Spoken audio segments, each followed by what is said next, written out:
Ok. Uma boa noite a todos. Nós queremos saudar inicialmente o Moroni, que é amigo de longa data, é pé vermelho, que nem nós aqui, é de Rolândia. Então, a Casa do Caminho, o Centro Espírita Francisco Cândido Xavier. Neste mês que nós estamos falando muito de Francisco Cândido Xavier, né? Esse preito de gratidão que devemos ter sempre, lembrando esse apóstolo do Cristo. E o Moroni sugere um texto do capítulo 13, a Beneficência, tem dois textos. Ele sugere o texto de São Vicente de Paulo. Sede bons e caridosos, essa é a chave dos céus que tende em vossas mãos. Toda a felicidade eterna está encerrada nesta máxima. Amai-vos uns aos outros. A alma não pode se elevar nas regiões espirituais senão pelo devotamento ao próximo. Ela não encontra felicidade e consolação senão nos impulsos da caridade. Sede bons, sustentai vossos irmãos. Deixai de lado a horrível chaga do egoísmo. Esse dever cumprido deve vos abrir o caminho da felicidade eterna. De resto, quem dentre vós não sentiu o coração pulsar, sua alegria interior se dilatar à narração de um belo devotamento, de uma obra verdadeiramente caridosa?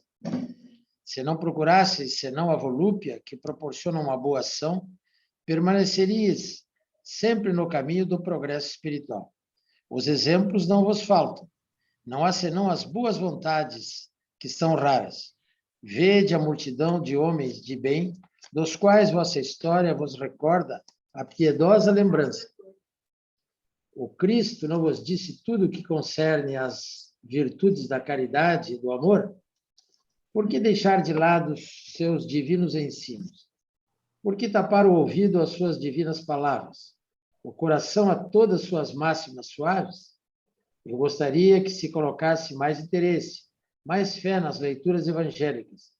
Abandona-se esse livro. Faz-se dele uma palavra oca, uma carta fechada. Deixa-se esse código admirável no esquecimento. Vossos males não provêm senão do abandono voluntário que fazeis desse resumo das leis divinas. Lede, pois, essas páginas ardentes do devotamento de Jesus e meditai-as. Homens fortes, armai-vos. Homens fracos, fazei armas de vossa brandura, de vossa fé. Tende mais persuasão, mais constância na propagação de vossa nova doutrina. Não é senão um encorajamento que viemos vos dar. Não é senão para estimular vosso zelo e vossas virtudes que Deus permite que nos manifestemos a vós. Mas, se se quisesse, não se teria necessidade senão da ajuda de Deus e da própria vontade. As manifestações espíritas não são feitas senão para os de olhos fechados e os corações indóceis. A caridade é a virtude fundamental que deve sustentar todo o edifício das virtudes terrestres. Sem ela, as outras não existem. Sem a caridade, não há esperança, nem destino melhor, nem interesse moral que nos guie. Sem a caridade, não há fé, porque a fé não é senão um raio puro que faz brilhar uma alma caridosa. A caridade é a âncora eterna de salvação de todos os globos. É a mais pura emanação do próprio Criador. É a sua própria virtude que ele dá à criatura. Como se querer desconhecer essa suprema bondade? Qual seria, com esse pensamento, o coração bastante perverso para reprimir e expulsar esse sentimento todo divino? Qual seria o filho bastante mau para se rebelar contra esse doce carinho, a caridade? Não ouso falar do que fiz, porque os espíritos têm também o pudor de suas obras. Mas creio aquela que comecei, uma das que deve mais contribuir para o alívio dos vossos semelhantes. Vejo frequentemente os espíritos pedirem por missão continuar a minha tarefa. Eu as vejo, minhas doces e caras irmãs, no seu piedoso e divino ministério. Eu as vejo praticar a virtude que vos recomendo, com toda a alegria que proporciona essa existência de devotamento e de sacrifícios. É uma grande felicidade para mim ver quanto seu caráter é honrado, quanto sua missão é amada e docemente protegida. Homens de bem, de boa e forte vontade, uni-vos para continuar amplamente a obra de propagação da caridade. Encontrareis a recompensa dessa virtude no seu próprio exercício. Não há alegria espiritual que ela não dê senão a vida presente. Sede unidos, amai-vos uns aos outros, segundo os preceitos do Cristo. Assim seja. São Vicente de Paulo, Paris, 1858. É com essa bela página evangélica que realmente o Moroni tem razão, que abre o nosso coração, abre os nossos sentimentos, e nós queremos que você se sinta à vontade, sinta-se em família para trazer a sua palavra, que é de grande significado para todos nós. Muito obrigado antecipadamente. Está com a palavra, Moroni. Boa noite, queridos, aí do norte do Paraná, minha terra natal, muitas saudades, né? Grandes amigos. Fazíamos, tempos atrás, antes dos tempos pandêmicos, algumas incursões nos meses espíritas por aí, muito bacana, um trabalho assim que o norte aí do Paraná proporciona. Dentro dessa página de São Vicente, esta verdadeira caridade, além da divulgação, muita prática, né? Que digam aí os amigos aí que sustentam uma clínica, sustentam as casas espíritas e acolhem tantos corações necessitados. E a Terra, talvez, né, em tempos todos de sua existência, está nessa fase de transição, precisando cada vez mais dessa colaboração. Então, realmente, Júpiter, eu me sinto à vontade, por ficar à vontade aí com toda essa gente aí da minha terra, né? Muito bom.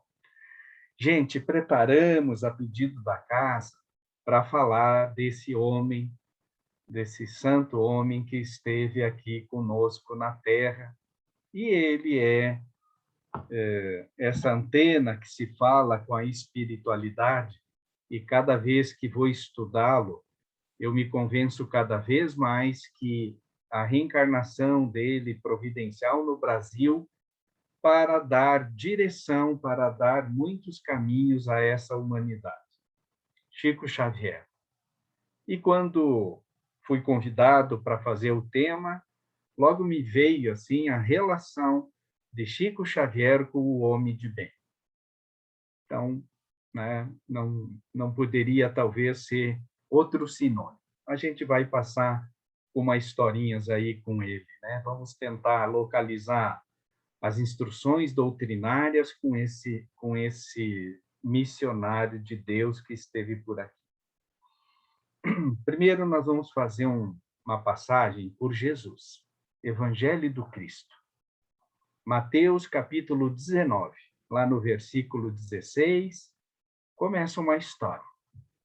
Vai chegar até Jesus um rapaz, por isso que intitulam essa passagem como o jovem rico. E eis que alguém aproximando-se disse: bom mestre, que bem farei para conseguir a vida eterna? Gente, inteligentíssima a pergunta. Eu imagino esse jovenzinho, porque ele localiza muito bem a questão.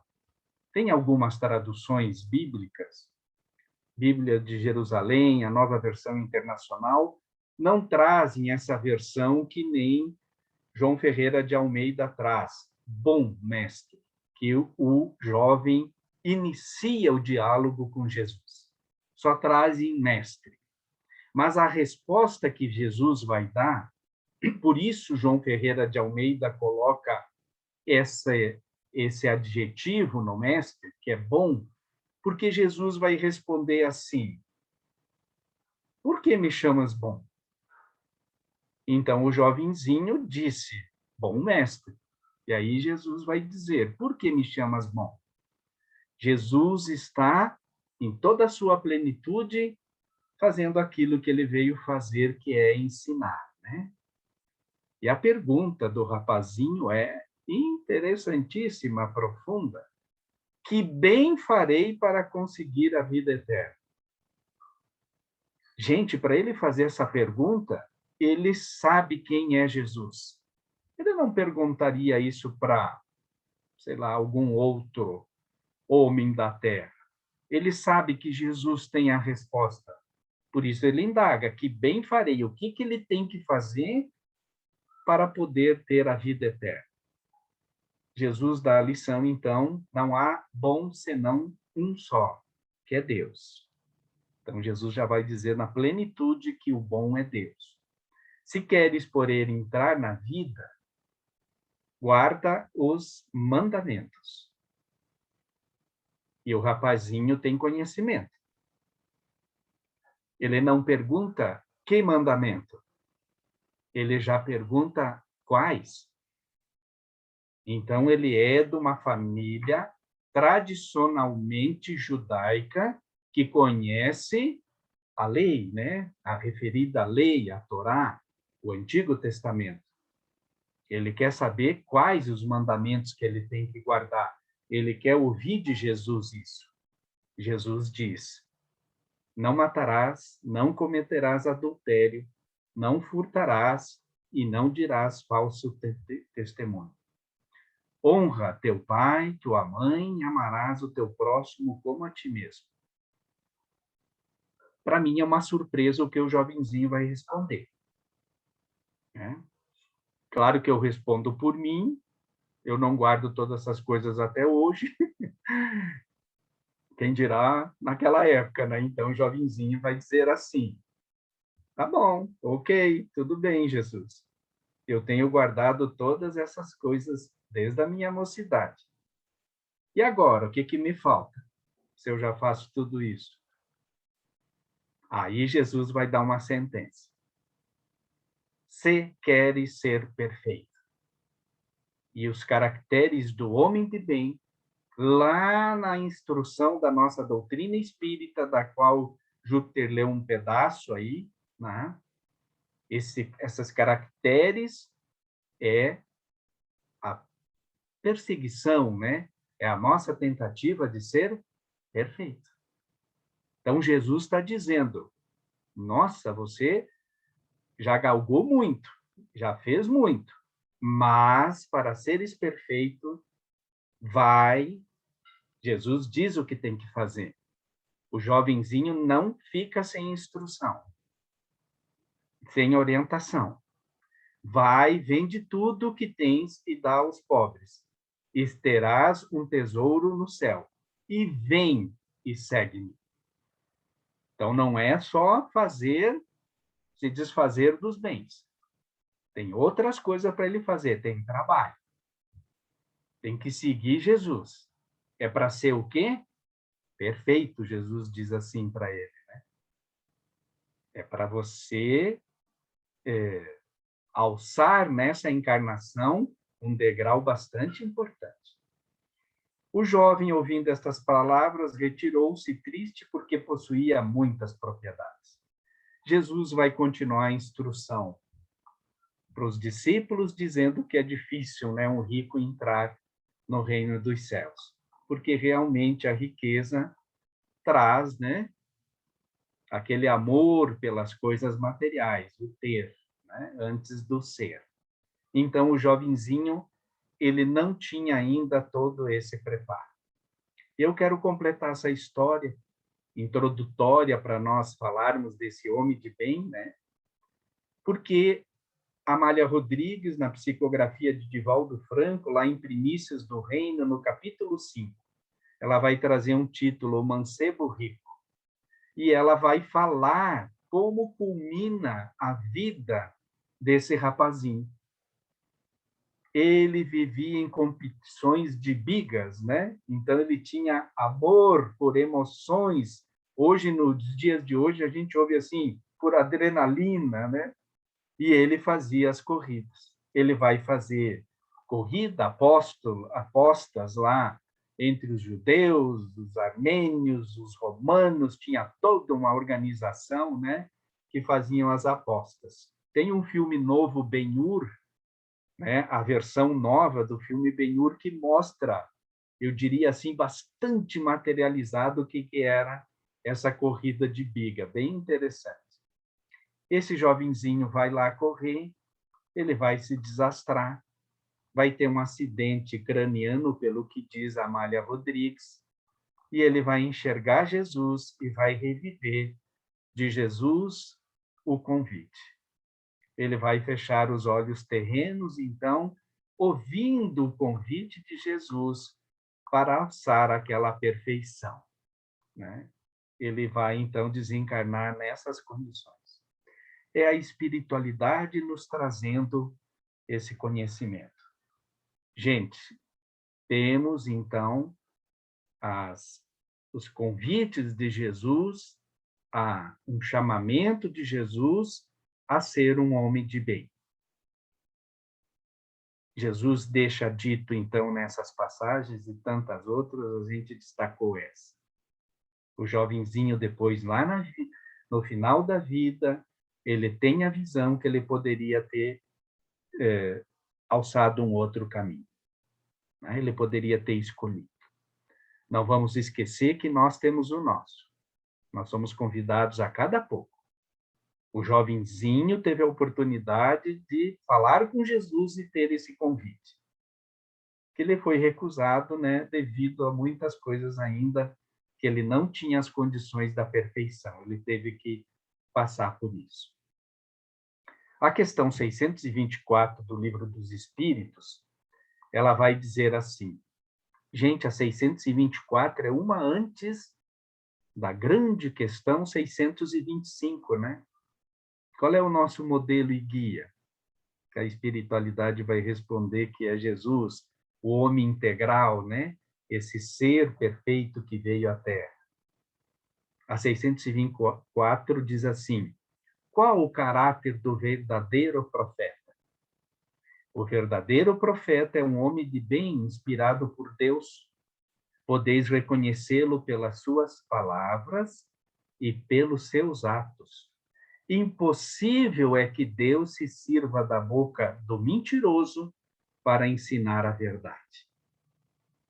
Então, nós vamos agora começando com essa história do jovem rico, Jesus lançando os adjetivos todos desse ser perfeito, e a questão 624 nos dizendo que a gente reconhece esse missionário, esses seres que Deus nos manda para puxar a humanidade, né?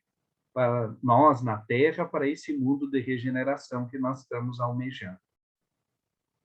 E aqui, então, está dito que Deus não vai confiar essa missão para um mentiroso aqui para ensinar a verdade. O espírito de essência, então, não tem condições. Bom, sede perfeitos é esse capítulo 17, então, do que nós estamos falando lá do Evangelho segundo o Espiritismo.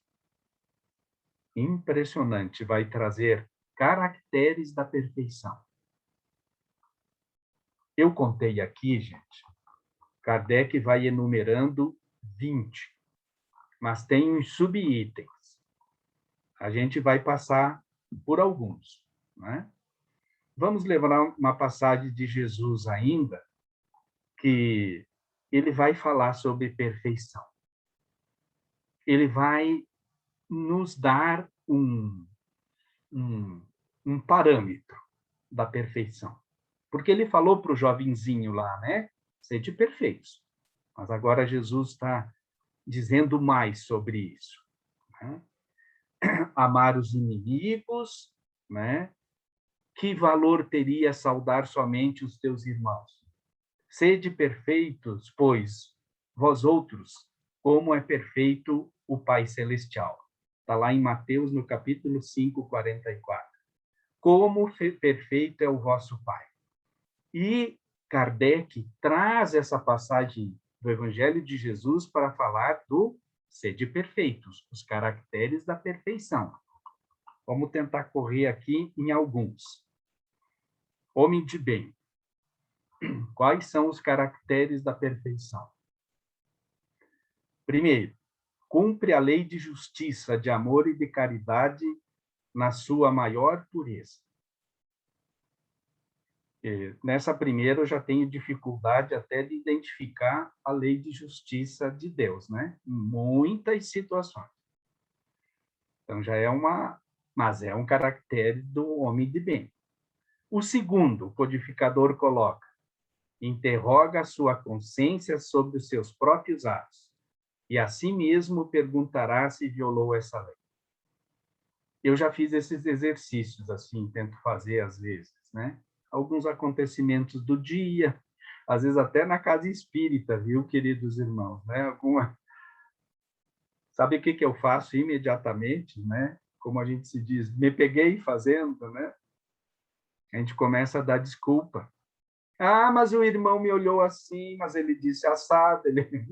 Aí pisou no meu calo, eu bati de volta, né? Então, você interroga a mesma consciência, até a consciência machuca, mas daí você dá algumas explicações. Então, é um exercício em tanto interrogar a consciência. Aí é a questãozinha para cima, né? A 621, que Deus escreveu essa lei na nossa consciência. Então, essas questões 620 aí, muito presente, a 624, que nos faz refletir sobre esse homem com os caracteres, né, do homem de bem, e agora Kardec está dizendo algumas qualidades desse homem. A terceira, deposita fé em Deus. Talvez essa nos dias de hoje, pandêmicos, políticos, tantas guerras, tantas notícias, a gente ainda titubeia e acha que o mundo está perdido, está largado nessas situações todas. E falta, talvez, então, em nós, para essa completude desse homem de bem, fazer esse depósito com fé nos desígnios de Deus, né? Lhe submete à vontade de todas as coisas. Acho que a fase terrena, né, nós habitantes, temos assim grandes dificuldades ainda dessa plenitude, né? Depositar em Deus toda essa confiança. Tem fé no futuro, que é a vida futura que Jesus pregou e a doutrina espírita deixa bastante transparente. Sabe que todas as vicissitudes da vida, todas as dores, todas as decepções são provas ou expiações e as aceita sem murmurar. Ah, que grande dificuldade.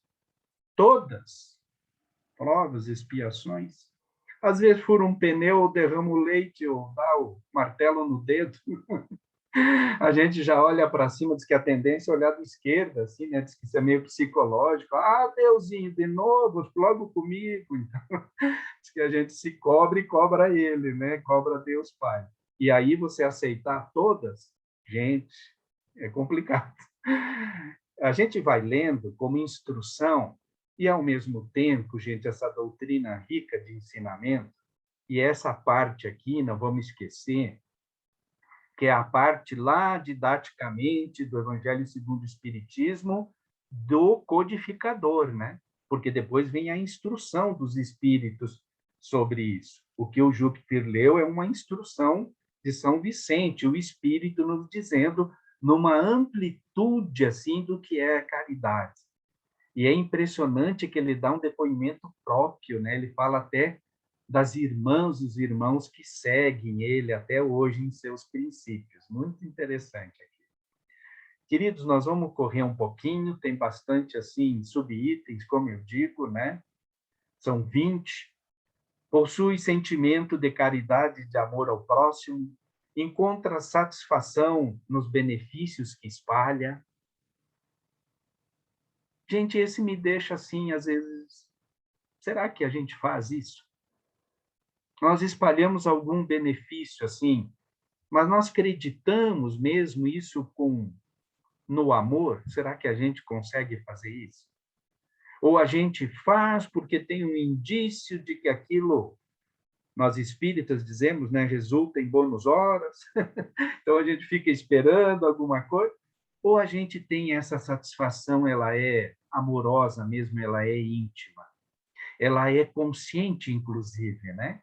Que a beneficência, sem consciência, a beneficência por dar, ela também não tem os seus valores. Só lembrando, André Luiz atendeu mais de 6.000 pacientes na vida dele, os 15 anos de clínica, né? Conta o Nosso Lar lá, e 15 oravam com ele. E aí o Clarencio vai dizer, André, você atendeu essas criaturas por troça.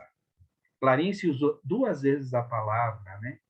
Então, era uma caridade assim, desinteressada, uma caridade, não tinha essa visão de saber o valor do que você está fazendo. Então, isso é importante aqui dentro desses caracteres do homem de bem, né? É um homem de bem, é bom, humano, benevolente com todos, respeita nos outros todas as convicções. Estamos na 10ª, gente. Toma por guia a caridade, evita, né, faltar com dever ao próximo, não alimenta o ódio, é indulgente, nunca se compraz em rebuscar os defeitos alheios. Ave Maria. Essa é a 13 aqui que eu nunca se compraz em rebuscar os defeitos alheios, nem ainda em evidenciá-los. Estuda suas próprias imperfeições e trabalha incessantemente para combatê-las. Como eu falei antes, né, dando depoimento próprio, dificuldade, já arruma uma desculpa porque ele fez aquilo, o irmão falou aí, agora não, estuda e trabalha para o combate.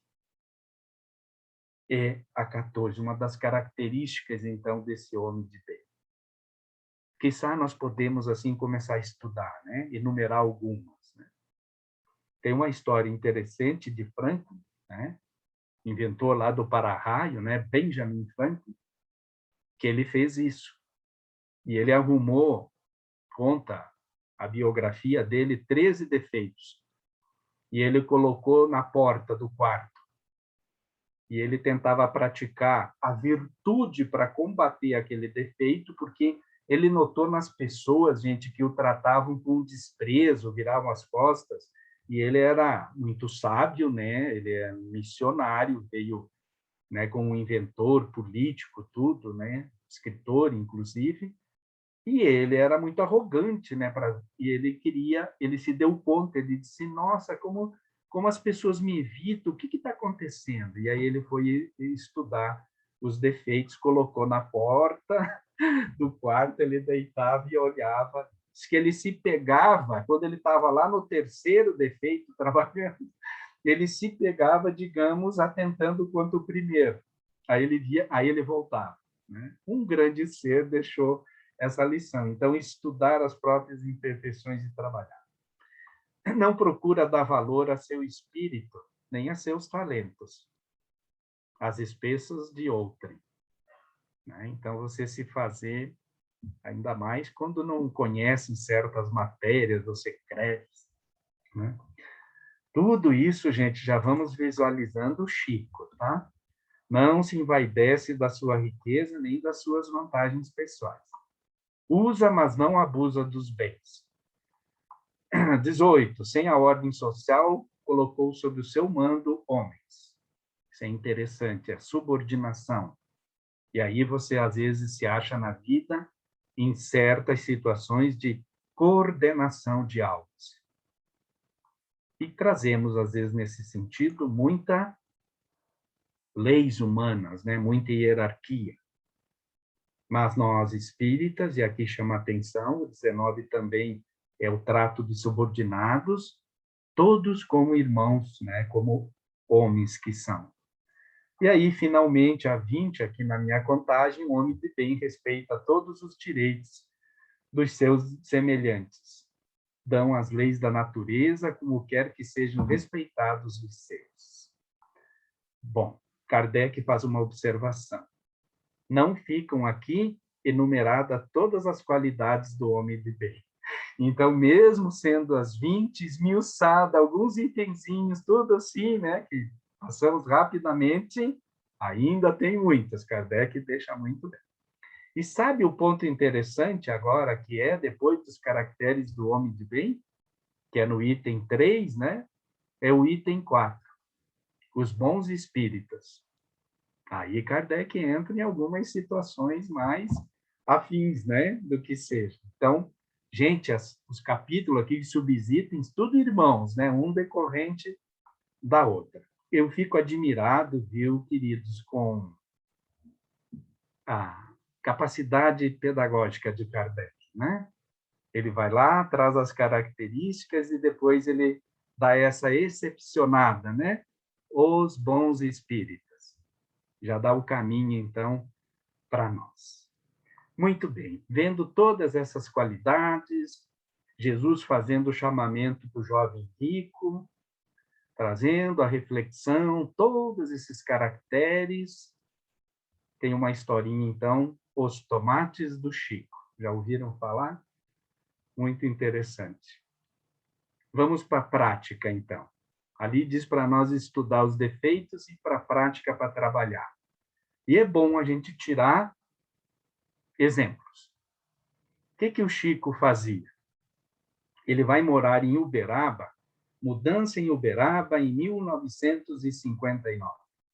Está lá no livro Encontros com Chico Xavier, de César Carneiro de Souza. Aí diz que ele adentrava no mercado público de Uberaba, já tinha a fama, né, de ser o Chico, e ele fazia as compras lá da salada, né, dos legumes, afinal, as frutas da semana. E ele entrava numa daquelas lojinhas de uma senhora, comprava uns tomates e saía. E a mulher, a dona da tendinha, ela ficou impressionada com o que ele fazia, né? Ela cuidava, é Chico, né? Então ela, o Chico chegou, dava aquele murmúrio, né? Ela observou que ele comprava tomates, pegando 2 bons e 2 estragadinhos. Colocava lá, pesava, não dizia nada e ia embora. Passou lá algumas semanas o Chico fazendo isso. Diz que um dia ela tomou coragem, né? Foi lá e disse: ó, seu Chico, eu lhe conheço, né? Sei que o senhor é. E observo como o senhor faz a compra. Mas eu não estou gostando do que o senhor está fazendo. Porque o senhor pega 2 tomates bons e 2 estragadinhos. Por que o senhor faz isso? O senhor só deve levar os tomates bons. E hoje, para compensar, eu não vou cobrar, senhora. O senhor vai levar só os tomates bons, né?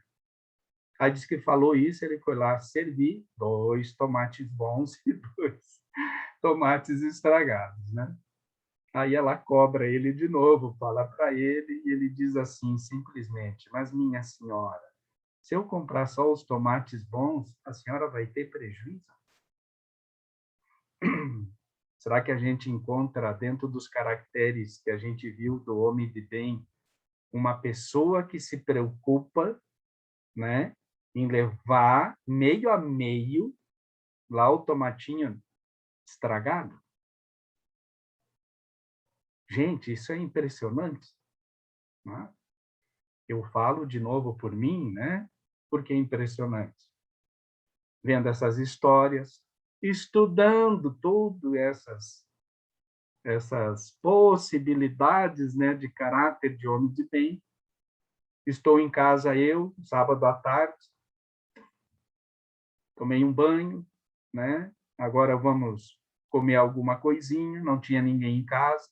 Aí fica mais legal o lanche, né? Porque você escolhe o que quer, né? Não tem nenhum médico preocupado assim que nem o Júpiter com exames, né? Você tá com o seu livre arbítrio 100%, né? Aí abre a geladeira, não tinha nada assim à vista, né? Da gula ali para aí na mesa uma pirâmide de frutas, né? Bem organizadinha pela esposa. Assim, né? O que eu fui fazer quando gente está a essência do espírito no comando? né? Não tem cuidados, assim, é você mesmo, né? Desmontando a pirâmide e escolhendo que tipo de fruta. Uma laranja bem apetitosa, Bahia, assim, a de umbigo, né? Bem alaranjada, muito lustrosa, bonita, assim, eu digo, opa, tá aqui, né?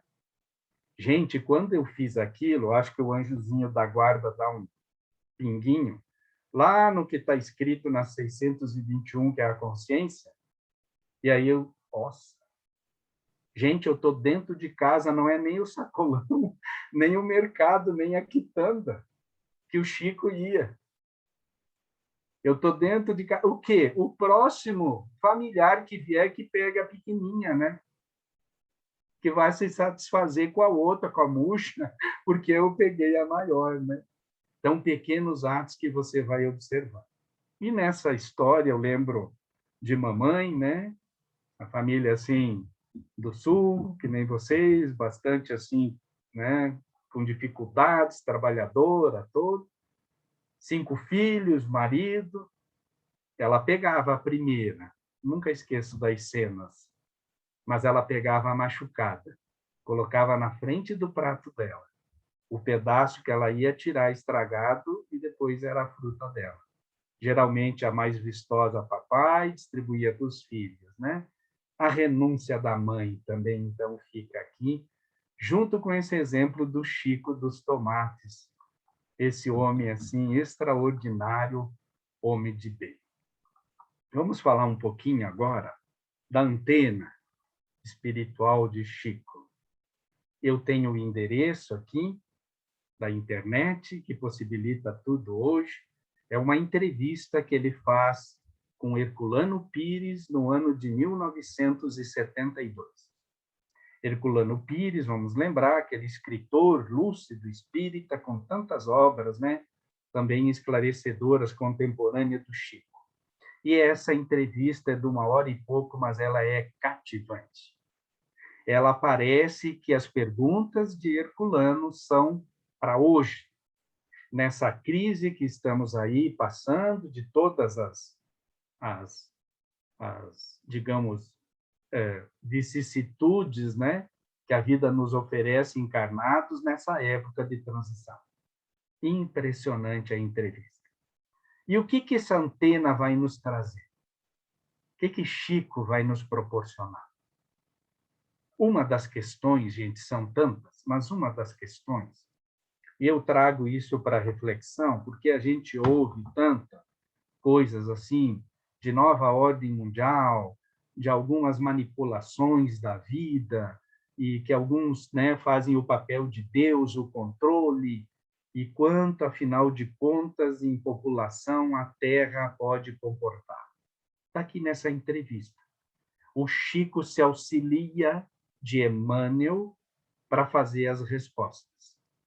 E uma das questões que Herculano e Renato, que estão lá fazendo a entrevista, né, nessa rádio com ele, né, lembrando aqui a Rádio Escola Jesus Cristo, né, da época lá, também em cadeia com uma de Uberlândia, lá, de Uberaba, quer dizer. Eles falam isso, Herculano fala isso.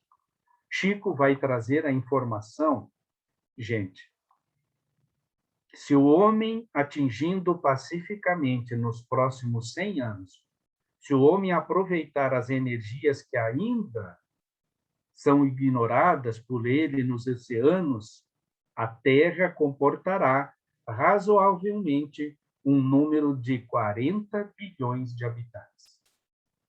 40 bilhões de habitantes. É uma informação que a gente leu nos Caracteres do Homem de Bem, que é a confiança em Deus, a confiança na vida futura. A Terra está com 7,8 bilhões de pessoas. Então, nós não atingimos, pela informação espiritual, dessa antena parabólica espiritual, que se chama Chico Xavier, porque a Terra ainda tem capacidade de armazenar de seres encarnados. A explicação é mais completa. Ele vai dizer que a espiritualidade está ajudando e que o homem cabe dentro da sua da sua responsabilidade terrena, dar essas condições para as reencarnações acontecerem. Ecologicamente, tudo dentro do... E Chico vai entrar numa particularidade, que é impressionante, e assim, eu digo impressionante, gente, porque cabe a explicação que não poderia ser outra, né, para nós cristãos. Chico vai dizer que, se acompanhando o Evangelho de Jesus, o homem teria muitas mais condições de fazer esse preparo, de preparar a Terra para todas essas encarnações do que ele está fazendo agora. Nós, então, abandonando o Evangelho de Jesus, criamos dificuldades para essa evolução terrena de tantas e tantas almas, né? Então, a Terra tem a sua capacidade. Eu sempre, assim, atribuo a Deus um grande contabilista, né? Deus fecha as coisas no centavo. Então, nós temos essas condições. Por que trago esse assunto e essa informação? Depois eu passo, viu, Jaqueline, o endereço. Eu aconselho vocês a escutarem a entrevista, tem muitas outras informações. Ele vai falar, inclusive, de mutantes, de outras informações que a Terra necessita, né?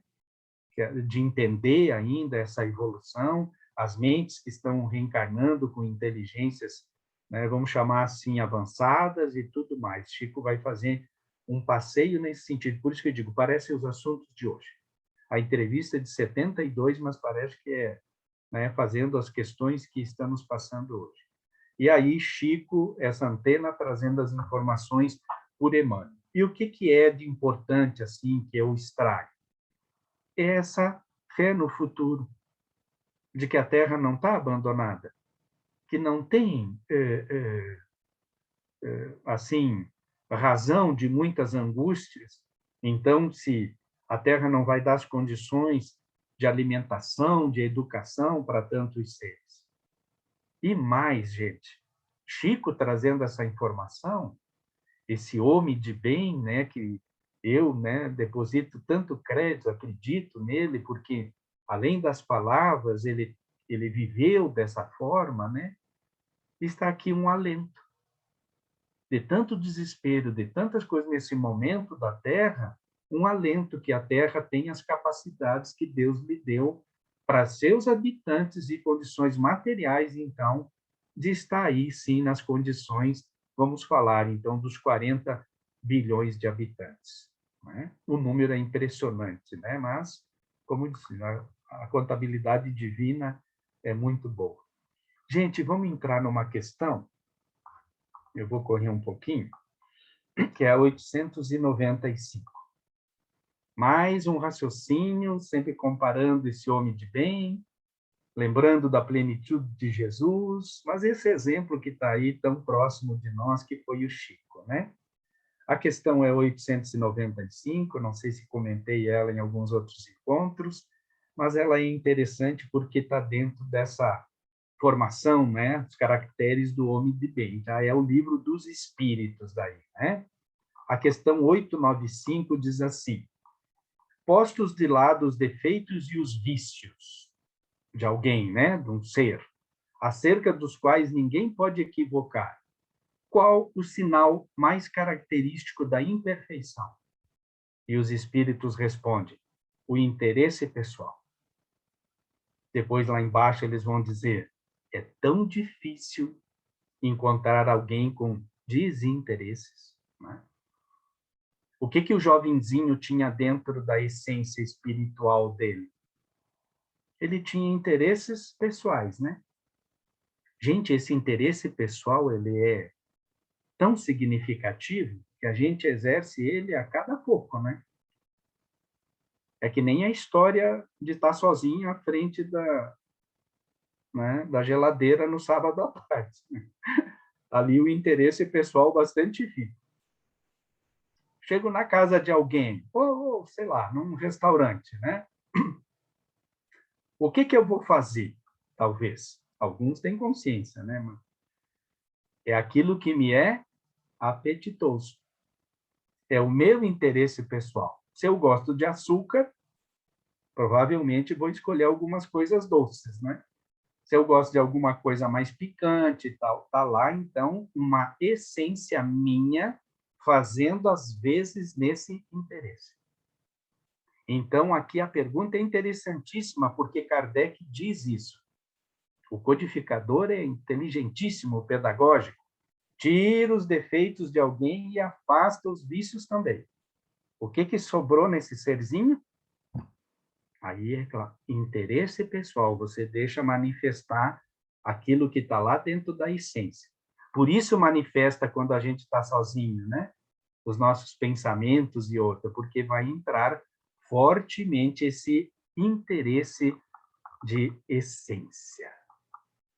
E aí agora eu separei uma historinha mais desse homem, Chico Xavier, para a gente ver aqui o quanto tem de interesse pessoal nele. A história está aqui nesse livro. São 170 histórias do Chico, lindos casos de Chico Xavier, de Ramiro Gama, né? É a historinha 165. Vai com Deus, vá com Deus, é o nome do título aqui da história. Diz que um médium sai de São Paulo, vai visitar o Chico em Uberaba. Chega lá a ver as condições assim bastante humildes do médium, né? E aí ele fica mais impressionado ainda. A história não conta o nome do médium de São Paulo, tá? Não diz aqui quem é, né?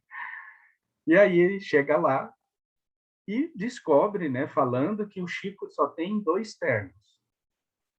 Um é um terninho que até aqui em Brasília estava exposto numa feira que a FEB fez aqui, numa demonstração das coisas do Chico, assim, um xadrezinho muito simplinho, né? A irmã dele tem um bilhete, assim, dizendo que ele não tirava o terninho, ele ficava só com aquele que ele gostava muito, né? E ele tinha um outro que ele chamava de reserva, que era para se apresentar em algumas coisas mais assim, importantes, né? Então, ele tinha 2 ternos. O médium, esse fica impressionado e diz, Chico, desse jeito nós vamos falir, então nós temos que montar, né? Fundar a Associação dos Médiuns do Brasil. Então, esse médium de São Paulo tinha uma ideia que Chico deveria participar de uma associação para contribuições e tal, e ele ter condições, né? Mas como que pensa a cabeça desse médium? Gente, Ramiro Gama faz esse introito aqui, com essa história do médium de São Paulo, com esse pensamento, e depois vai na essência daquela alma. Né? Sabe o que acontece com o terno de reserva? Alguém entra na casa do Chico, dentro do quarto dele, estava lá o terninho, assim, né, no cabide, e o terno some. Aí o Chico diz aqui, ele fica preocupado. Ele se abateu com o roubo, mas ele não se desespera. Só que ele fala, né, a família fica sabendo e os irmãos ficam, como a gente diz, uma arara, né? Eu acho que a arara é muito brava, não sei. Fica uma arara lá e eles querem pegar o ladrão.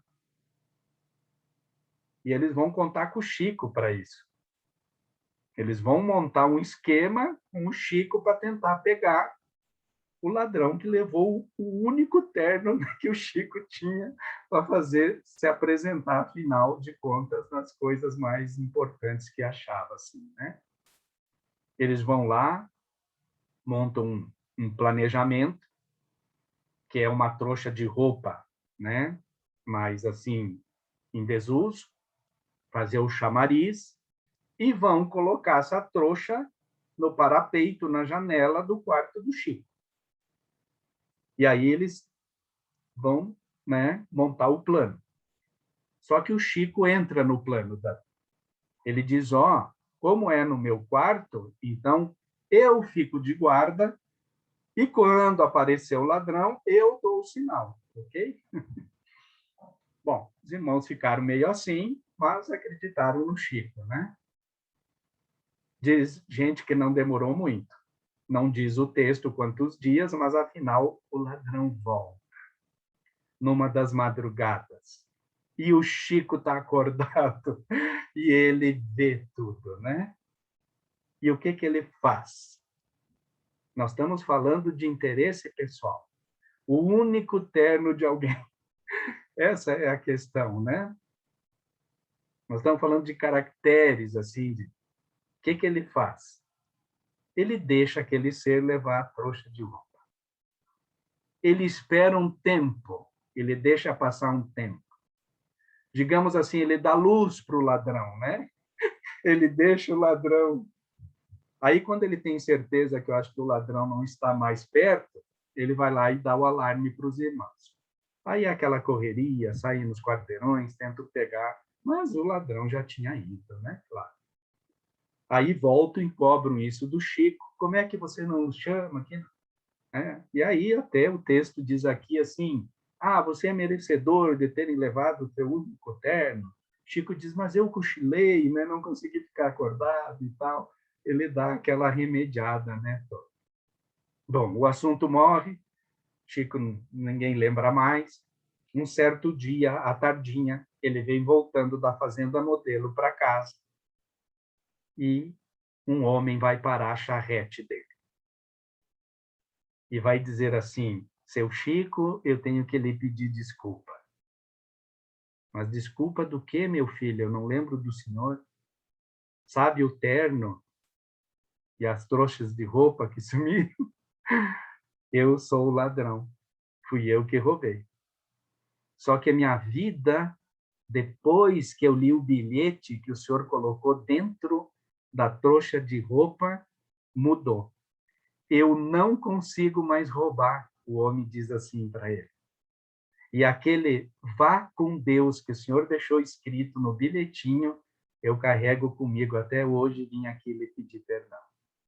Diz que o Chico abraça ele, né? Perdoa claramente, e esse serzinho, então, de Deus também alça talvez um degrau, né? A mais nessa evolução, dentro desses caracteres de um homem de bem, seguindo o exemplo dessa alma caridosa que é Chico Xavier. Queridos, nós podíamos ficar assim, sabe, contando histórias dele, né?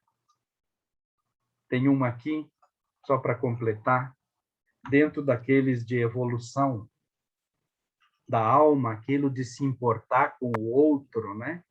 É uma menina de um casal amigo que vai fazer um desenho para o Chico e pede para ele dar uma dedicatória. E o Chico vai dizer assim para essa menina, Eni, ela chama, né? Eni, minha bondosa irmã, quando seu afetivo coração estiver em prece, não se esqueça de mim, seu irmão, que pede a Jesus por sua felicidade perfeita, hoje e sempre. Pedro Leopoldo, 14 de junho de 54, Chico Xavier. O que ele fez nessa dedicatória para essa menina? Ela queria enaltecê-lo? Ela queria, assim, uma dedicatória do Chico? Ele faz igual, minha irmã, quando você estiver em prece, reza por mim, porque eu também peço por você. Orai um pelos outros, né? Na essência do que Jesus deixou. E a mensagem final é um depoimento aqui de Ramiro Gama, gente, que eu trago para vocês. É o capítulo 136 desse livro, Conselhos Rápidos e Abençoados. Ele vai dizer assim de Chico Xavier: cerca de 300 lindos casos temos de Chico. Foram em grande parte obtidos quando vimos em palestra ou nas assistências lá no Luiz Gonzaga. As respostas dadas, os conselhos ministrados, as consolações distribuídas, observávamos dádivas de Deus e lições evangélicas. Até conselhos rápidos e abençoados guardávamos do querido médico. Nossa ida a Pedro Leopoldo é, pois, benéfica para nós e nosso próximo, porque depois, escrevendo ou falando, vamos com seus lindos casos objetivar e documentar lições magistrais do Evangelho. Então, só a observância de alguém que foi contemporâneo, trabalhou com Chico, né, dizendo o que era esses lindos casos que tiraram da própria essência desse espírito. Queridos, era isso que eu tinha para vocês, dentro desse tema tão lindo, que é falar sobre Chico Xavier. Me parece, né? Sou muito fã dessa pessoa, tive lá visitando, depois de uma vinda aí de Londrina, viu, Ju? A casa dele até hoje lá. Impressionante a energia da casa, a simplicidade, os bens todos lá, né? Todo o jeitinho dele. Então, é uma dádiva, assim, poder falar desse ser evoluído que veio aqui na Terra, esse ministro de Jesus, né? Essa que é a verdade, que nos trouxe tanta consolação. Fico à disposição.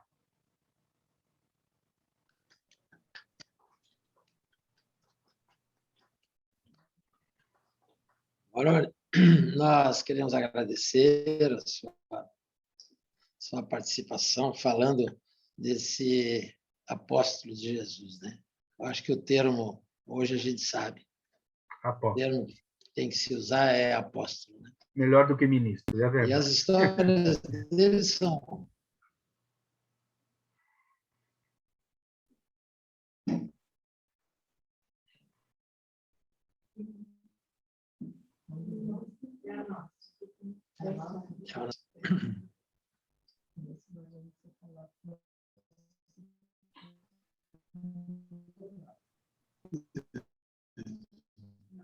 Está instável. A nossa internet está instável. A gente não ouviu o que você falou. Mas, de qualquer maneira... Não, eu concordei, Júpiter, que é melhor apóstolo do que ministro. Realmente, né? Na essência, apóstolo... É um apóstolo. É apóstolo. E eu acho que nós teremos que estudar a obra dele, os 400 livros, os exemplos, tudo o que aconteceu com ele, para os próximos séculos. Não é para a próxima encarnação, é para os próximos séculos, porque ele coloca as bases de uma nova medicina, ele coloca as bases do entendimento profundo do Evangelho de Jesus e exemplifica, né? Traz aquilo que a humanidade está precisando tanto hoje, na simplicidade e na humildade dele. Então, agradecendo o seu bondoso coração por conversar conosco, eu vou pedir para o Fernando, que é o atual presidente da Casa do Caminho, e o Fernando fazer a prece as palavras finais do Fernando, a prece de encerramento, e depois a gente abre para um bate-papo.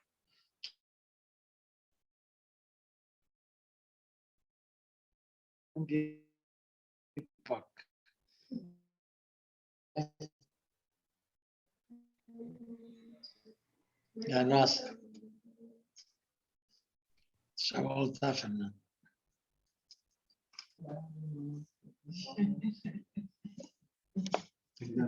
Agora voltou.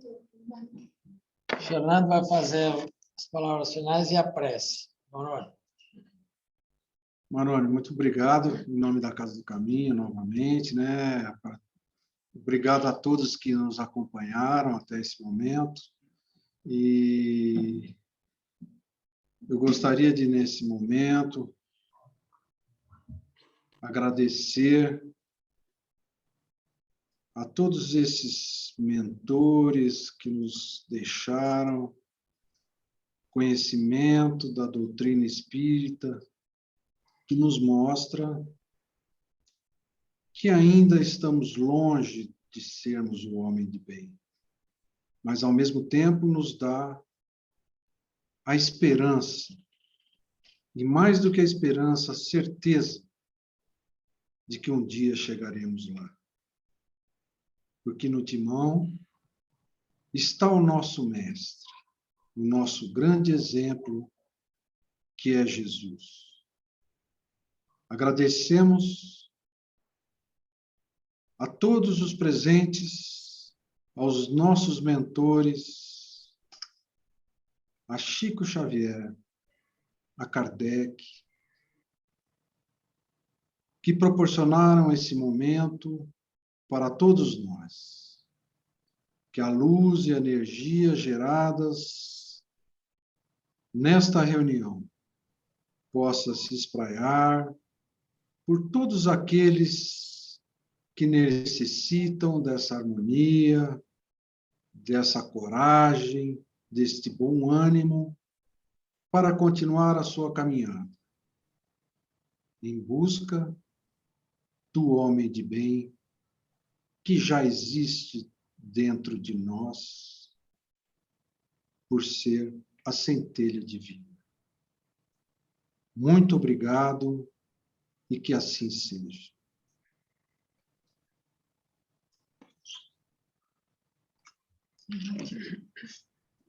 Vamos abrir.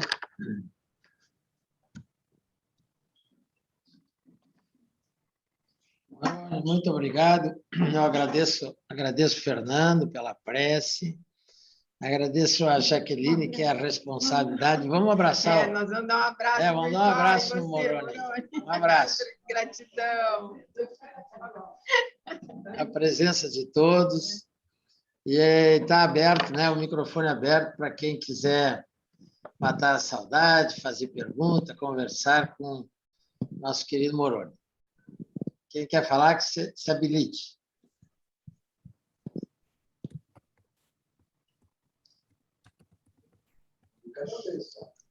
É um de cada vez, não, todos ao mesmo tempo não dá. O Erivaldo quer comentar? Erivaldo, está com o som ligado. A palavra é de gratidão, né? E quanto mais ouvimos falar de Chico, parece que mais nos cativamos, né? Diante da sua grandiosidade, né?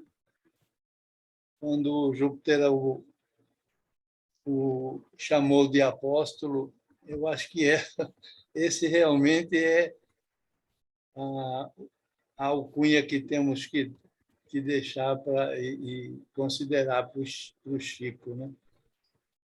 Porque é uma obra tão grandiosa, né? Tão revolucionária e pacífica, que nos edifica a todos, né? Não tem parâmetro. Quando nos colocamos diante dele, nós quase desaparecemos. Gratidão pela exposição. Obrigado.